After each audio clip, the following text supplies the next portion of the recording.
All right. Welcome back to I'll Read It Eventually. Um, this evening, I'm going to be talking about this book, Sabbath as Resistance Saying No to the Culture of Now by Walter Brueggemann.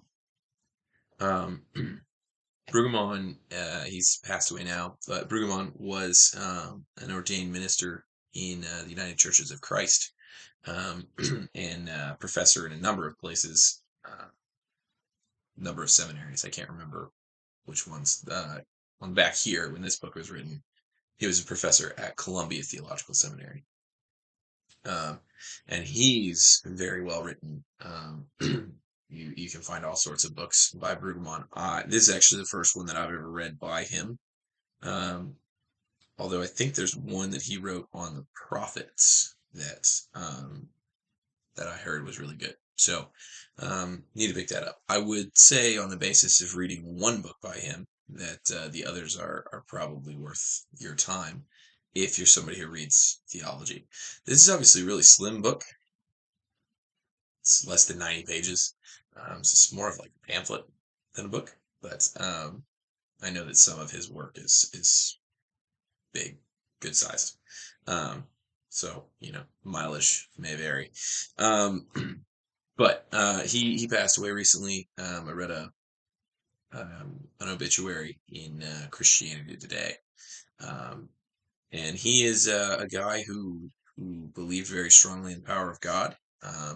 He believed very strongly in the power of the gospel to change people's lives, and so was in that way, a member of the great church, the broad church. Um, as I'll talk about more at the end, I think though that he is someone that, uh, and this will come as no surprise to anybody who knows anything about theology. I think that he is going to be a little too liberal for some people theologically. Doesn't come through a ton in this book, but it does show up. And I think for some people that's going to sort of put them off the scent. I don't think, at least with this book, that should actually happen. I think that even when he makes some points that I'm like, yeah, I don't know, that might be a little much or stretching that a little far. I don't think that means we should toss the whole book out. I think that this is still a really good book. Probably four out of 5 stars. Yeah, 4 out of 5 stars. It's very good.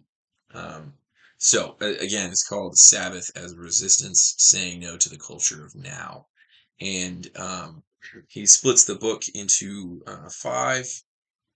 6 short chapters.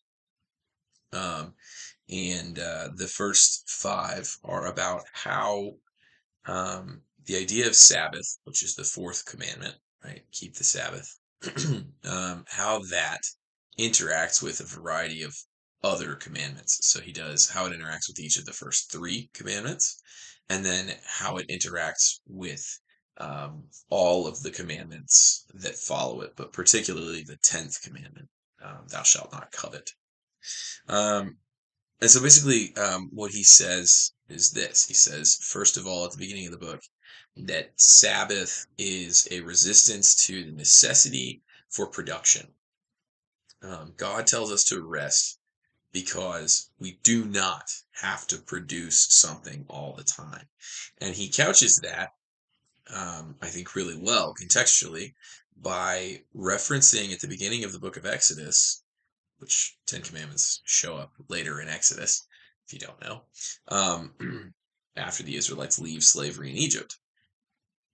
He couches it in the context of the beginning of Exodus, when the Israelites have been enslaved by the Egyptians and they are being forced to make bricks. And they are given consistently harder and harder commands regarding brick making. Make so many, make it without straw, gather your own straw, but the quota doesn't go down, double the quota, just on and on and on and on. There's a really great page. Let me see if I marked it here. Sabbath and the first commandment. Let's see. Yeah. Okay. So I'm not going to read all of these, but this is just a smattering. So he marshals all this evidence here, where he's talking about the Pharaoh of Egypt representing the necessity of market production, right? As opposed to God's command to rest, because production isn't what we're built for. And so he has all these references to work or to making bricks. Why are you taking the people away from their work? Get to your labors, Exodus 5:4. Yet you want them to stop working, verse 5. You shall no longer give the people straw to make bricks as before. Let them go and gather it for themselves, but you shall require the same quantity of bricks, for they are lazy, verses 7 and 8. Let heavier work be laid on them, then they will labor at it and pay no attention to deception. I will not give you straw. Go get your straw yourselves wherever you can find it. Your work will not be lessened. Complete your work, the same daily assignment as when you were given straw. Why did you not finish the required quantity of bricks yesterday and today? No straw is given to your servants, yet they say to us, make bricks. You are lazy, lazy. That is why you say, let us go and sacrifice to the Lord. Go now and work. No straw will be given you, but you shall still deliver the same number of bricks. You shall not lessen your daily number of bricks. So, and that's all within, I believe, 2 chapters. No, that's all in 1 chapter. That's all in Exodus 5. So he couches the command to take a Sabbath against what the Israelites are coming out of. And it's essentially a way of God saying to them, hey, I'm going to enculturate you differently. I'm going to expect different things from you, right? Pharaoh wanted you to make things because it made him look good. God basically says to them, I don't have that problem, right? Like, I don't need you to make me look good, right? So I'm not going to force you to build stuff for me. And so Brueggemann says, for us, right, Sabbath today is a resistance to the need to produce all the time. You don't, because you are not more valuable to God if you produce.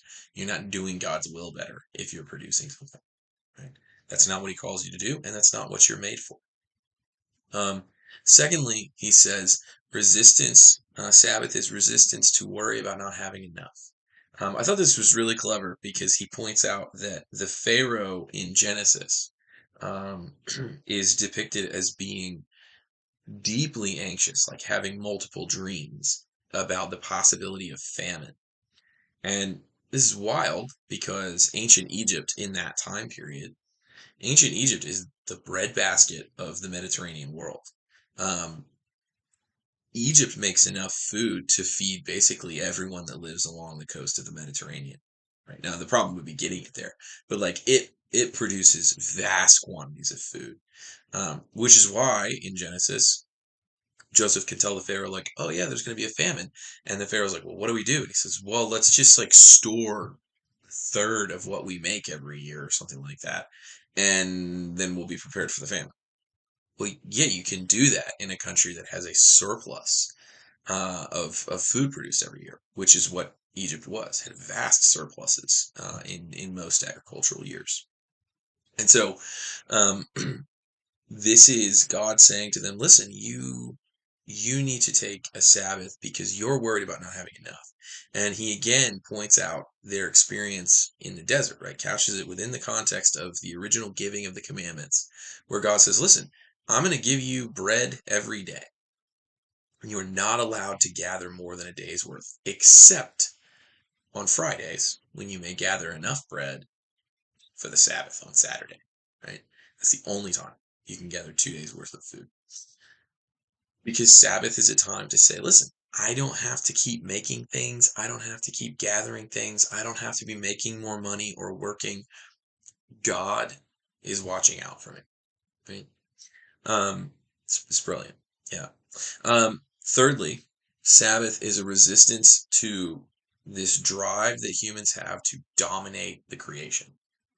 And I loved this chapter a lot. I think this is near and dear to my heart. But one of the things that Brueggemann says is God in Deuteronomy, he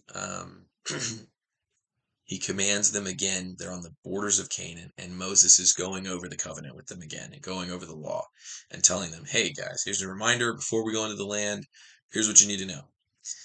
Been living under this covenant, but like we're about to go into the land, and you need to recognize when we go into this abundant land of Canaan, where the grapes are the size of basketballs and everything, very fertile place. You're going to be tempted to just drag everything you can out of the soil, to grow everything you can, to just effectively abuse creation in order to overproduce, right?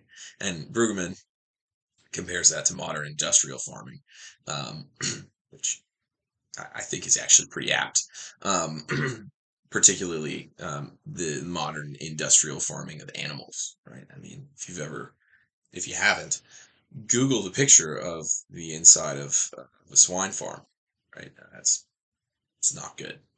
Um, but so what he says effectively, Moses in Deuteronomy, God commands them to rest, commands them to take a Sabbath, and Moses, in order to give context, says even when it is plowing time or harvest time, take a Sabbath, take one day out of the week and do no work.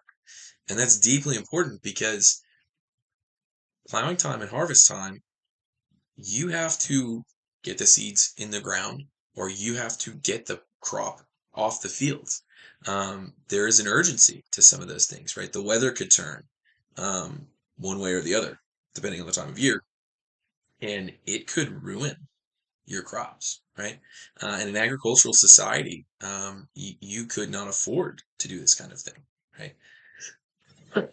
At least not when you're operating according to the dictates of the world. If you know people who farm today, when they're harvesting or when they're planting, that's what they're doing, right? That is what they're about. And these are people who have modern industrial technology, right? I mean, they have tractors that in many cases can drive themselves using GPS, and yet still no time off, no Sabbath, right? For most people. Now, I'm sure there are farmers who, even during plowing or harvesting, they take Sundays off. But the fact remains, even modern industrial technology does not remove this temptation. And so Brueggemann basically says Moses is telling them the thing that's most important about you, again, kind of going back to that first chapter, the thing that's most important about you is not what you make. And you don't have to go to creation and abuse it and tear things out of the ground and force it to produce for you in order to provide for yourself, right? God is going to provide for you. You don't have to worry about that. You don't have to make yourself the tyrant of creation. You are a steward of creation. And one of the things that Sabbath allows you to do is to see that creation takes care of itself for a day, right? Those plants will continue to grow without you. You'll be okay, right? Animals get up and animals go to sleep, and they don't need you all the time, right? On the Sabbath, so you can afford to take a day because God takes care of creation. Creation will take care of itself. So great from that perspective. Um, the next thing he says is that Sabbath is a resistance to exclusivity.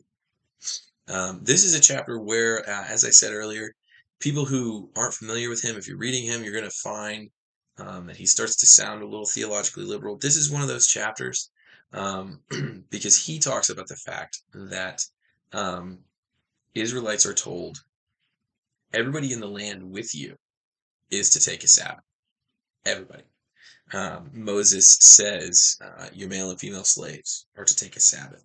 He says the foreigners, the resident foreigners among you, are to take a Sabbath. You are to expect no work from them on the Sabbath day. Eunuchs, right? He says you are to expect nothing from them on the Sabbath day, and they are allowed to be a part of the Sabbath. We see that I think it's in Isaiah, that gets brought up. That God's ultimate plan for even people, because eunuchs would have been kept out of the original covenant community because they were essentially malformed or had mutilated themselves, would have been the understanding. But in Isaiah speaks a word from God where he says, in the future, right, even the eunuch will be allowed to take part in Sabbath. In other words, they will be allowed to rest in the presence of God, right? Because Sabbath ultimately reflects the Garden of Eden.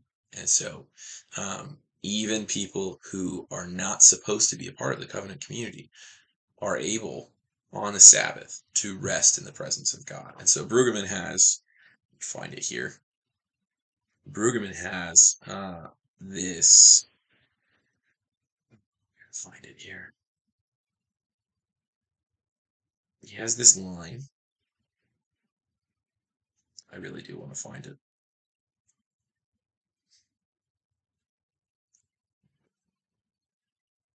Why am I not going to the table of contents?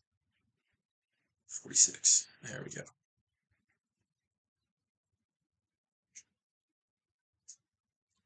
Okay. So he lays all that out, and this is what he says. Speaking about Isaiah, he says this is an ancient text that corrects an even more ancient text, which that's one of those phrases where it's like, oh, I don't know that I like that idea of the Bible correcting some other part of the Bible. So again, more theologically liberal. That's not how I would put that, but that's what he's saying. And now we read this ancient text in our contemporary moment of deciding. Ours is a time of scattering and fear. We are so fearful that we want to fence the world in order to keep all the others out.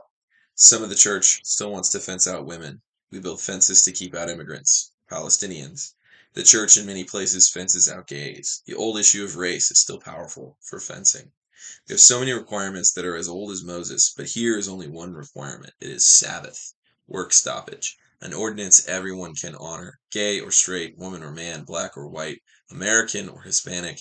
Anybody can keep it and be gathered to the meeting of all God's people, which is a reference to something he said earlier. He quotes from Isaiah 56. Thus says the Lord God, who gathers the outcasts of Israel, I will gather others to them besides those already gathered. Speaking about eunuchs primarily there. Um, and so again, this is a place where he sounds a little bit more theologically liberal, and I think he might have identified himself that way. I don't know. Um, I think the broad point he makes there is sound, though. The idea that God is willing to gather people who are willing to identify themselves as His. Um, now, is Brueggemann says here, Sabbath is basically the only requirement, right? As long as you are practicing the Sabbath, that is sufficient, or at least, well, yeah, I think you'd probably say sufficient. I would say it's certainly necessary, not sufficient, though. So it's a valid point, right, to say that to rest and to be in the presence of God is something that's available to all people, even people who, as if we were, taking the covenant language from Judaism, even in Christianity, we say people who are outside of the covenant, right, the new covenant, they can still rest and practice the Sabbath, and that is in some way, I would say, an extension of the common grace of God to that person, right? They can understand, even if they don't accept Jesus as he reveals himself in the Gospels, they can understand, hey, you don't have to produce in order to be fully human. You are not the things you make. You don't have to produce every day of the week in order to be okay, right? You don't have to ruin and abuse creation in order to take care of yourself. So that, I think, is what John Wesley would call prevenient grace. Common grace is, I think, how it's usually talked about in Reformed tradition, but God's grace available to all mankind, right? That's, I think, honestly, that's one of the things Paul's talking about in Romans 1, when he says the things that can be known about God are evident in what He has made, um, and God made the work week, and He also made the weekend, and when you stop as God originally intended, you see the things that He intends for you to see in the Sabbath. And so I think that's one of the things Paul's talking about in Romans 1. It's not the only one, but it's one of the things he's referring to there in Romans 1. Um, and then the last thing that he defines Sabbath as is he says Sabbath is a resistance to multitasking. And he's going to take that and say, look, this is basically all of the times where God, especially in the prophets, speaks to Israel or speaks to Judah and says, you guys are practicing the Sabbath, right? Like you're doing the Sabbath sacrifices, you're singing the right psalms on Saturdays. The problem, and this is like the time after David and Solomon, the problem is that you're also doing all these other things in the service of Baal, right? Yeah, you're doing the Sabbath, But the way God's going to say it in much of the Old Testament is you're profaning the Sabbath by mixing it with new moon festivals and honoring the Asherah pole and all these other things, which actually corrupt the Sabbath effectively. And I'm not going to try and find the page unless this is it. Yes, amazing. It is. So there's a recital of worship festivals, including new moons and Sabbaths. The indictment is that Israel had celebrated Sabbath, all the while multitasking, going through the motions of Yahweh worship, but in fact trusting in and honoring Baal, the Canaanite god of generativity, who had no interest in covenantal obligations or covenantal possibilities. Due to such double-mindedness, Sabbath lacked authenticity and in fact did not entail a genuine work stoppage. Such inauthentic Sabbath provides no rest and leads to a fundamental alienation from God and from neighbor. And so he basically says if you are multitasking on the Sabbath, you're not taking a Sabbath. You are profaning the Sabbath.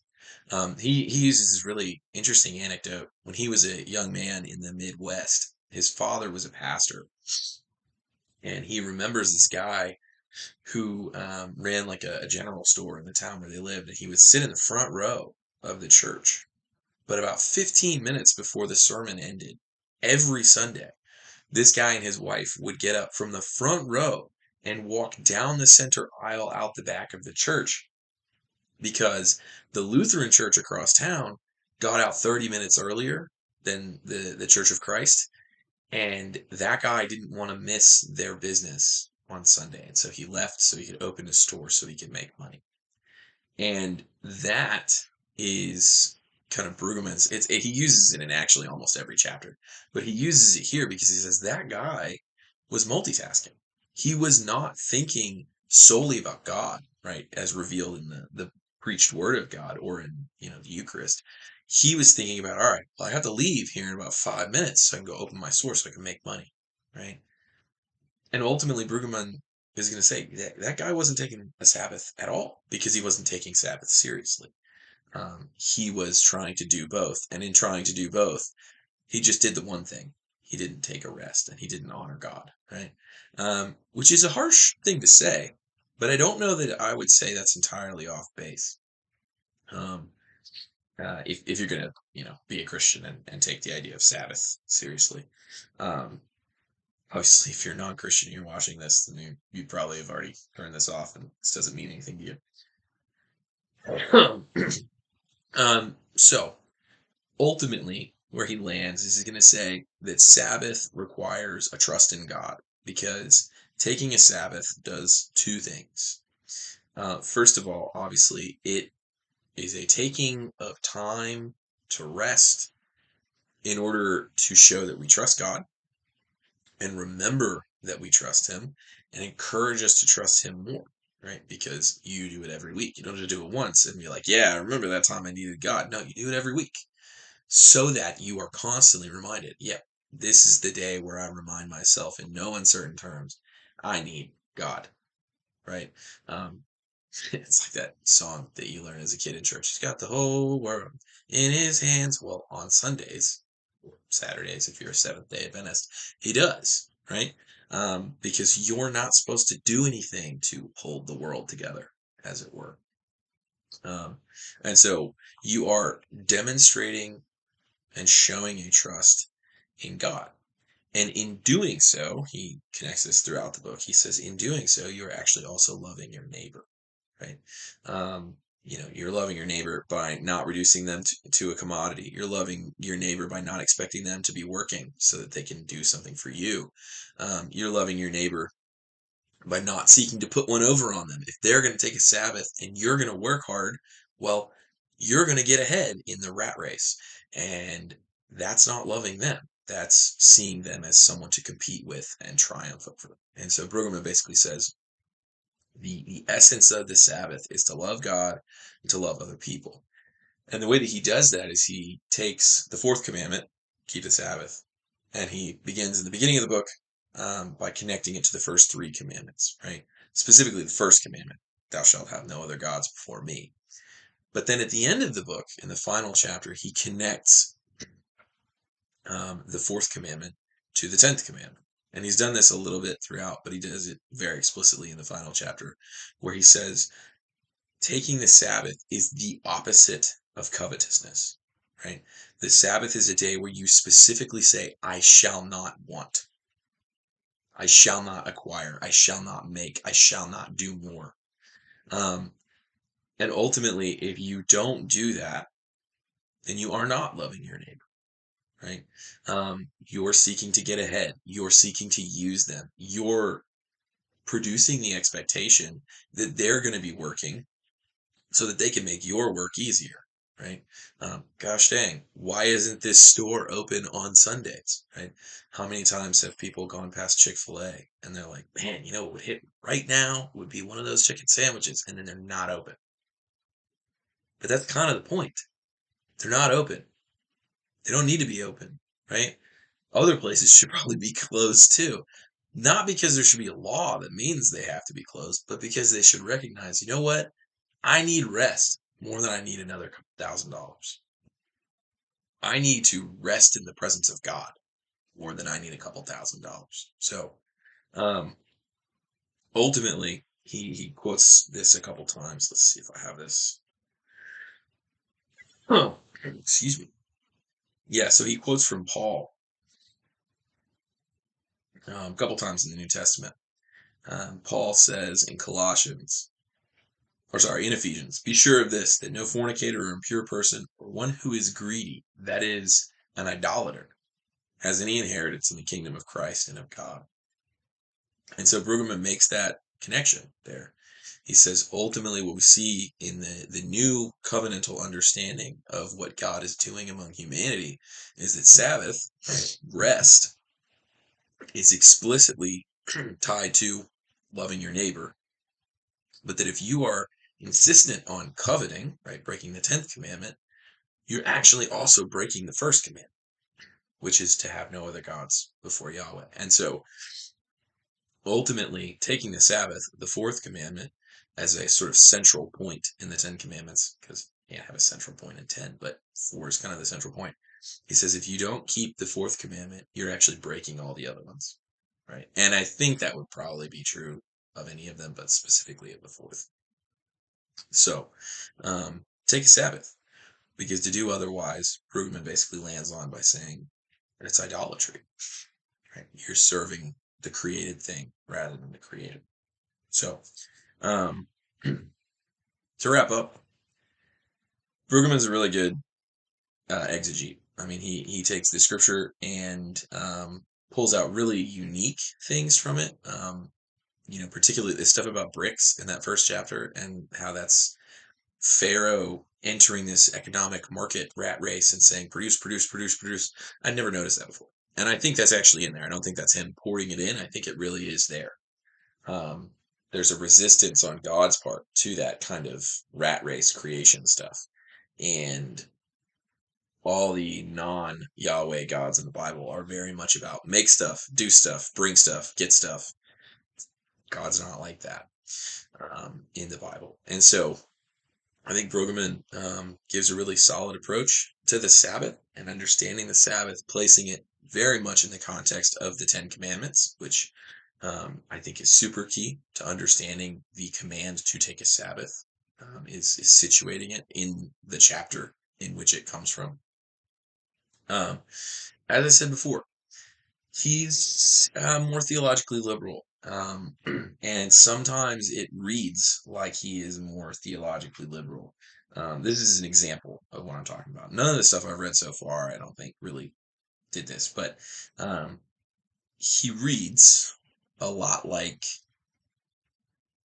in my graduate program, I had to read some critical theory, and he reminds me in some places of reading critical theory. This is one of those places. Sabbath is the practical ground for breaking the power of acquisitiveness and for creating a public will for an accent on restraint. Sabbath is the cessation of widely shared practices of acquisitiveness. It provides time, space, energy, and imagination for coming to the ultimate recognition that more commodities, which may be acquired in the rough and ready of daily economics, finally do not satisfy. And he goes on in that way. What I mean by he reads like a theological liberal is a lot of times these sort of left-leaning academic disciplines, so theologically, but then also critical theory, which starts as a legal theory, but it's in sociology and anthropology and all these other things now. There's this very strong emphasis on language and on using terms of art or very specific philosophical terms in a very particular way, um, repetition of them, and then pairing them with these other philosophical terms or terms of art, um, and doing it all in a very short space, to produce something that if you haven't been reading it and taking notes or haven't been following along very closely in your head, it's like a thicket of words, and you really have to struggle to disentangle it. And that's one of the places where he starts to kind of do that. There's a paragraph after that. He keeps going on in that way, so it gets more of that. Um, so he writes like a theological liberal or an academic liberal, which is not necessarily a bad thing. That kind of writing allows you to make really sharp distinctions between ideas because you're talking very strenuously about ideas and you're delineating where one goes and where it stops and all these sorts of things. The reason I don't like it is because number one, it can be very alienating.